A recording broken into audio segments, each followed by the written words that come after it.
So I'm going to teach you how to do single arm kneeling high pulley rows. And this will work if your palm is facing in and you're pulling in, elbow into your body, like a lat row. Or this will also work if your palm is down and your elbow is out and your rear delt row. It's the same technique. First ideally you have a swivel pulley, number one. You're going to set up usually with just a handle. And then from there, if you're pretty strong, you're going to need something to brace against. So think about that. If you're not real strong or if you're really, really heavy, you might not need anything to brace against. Dumbbells work really well against this, or you can have a heavy dumbbell out here and you brace against. Just make sure if you put a dumbbell against the pulley, it's going to be smaller. It can't actually hit the pulley. So first thing you're going to do is whatever arm pulls, that knee kneels. So in this case, I'm going to pull with my left, which means I kneel with my left. Have something soft on your knee, like maybe an Eric's pad or a towel. You're bracing against here. I'm going to put my hand on my knee. My chest is going to be up. I'm going to lean back just a little bit. This is my start position. And I also want to finish every rep in this position.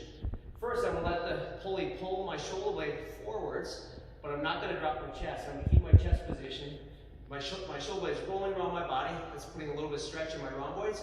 And then from there, the first thing I'm going to do is I'm going to pull my shoulder blade back and down. And then from there, I'm going to pull all the way into my chest.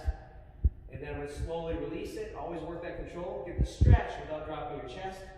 And then just pull the shoulder blade right back again, like this. When we do rows correctly, you're always pulling first. It's like two motions. So motion one, motion two. Motion one, motion two.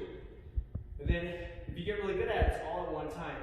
If you have a hard time learning this, we always suggest trying two arms at once. A couple things you want to avoid is you want to avoid twisting too much. So as you row, you want to avoid twisting too much like this and then twisting forwards.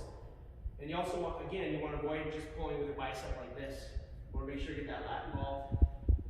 So keep your torso in one position. And one more point I want to make on body angle is if the reps are higher, usually you can also be in a higher body angle. But when the reps are lower, therefore the weight's heavier, you may have to get in a lower body angle to counteract the pull, because the cable's going to pull me this way. So I might have to sit back more on my heel to counteract the pull. And then when you do quarter reps, we're going to do the quarter in the bottom position. So you're going to come all the way down, you're going to squeeze your shoulder blade down and back, touch your chest, come up a quarter distance, and then right back down, and that's your 1 1/4 rep.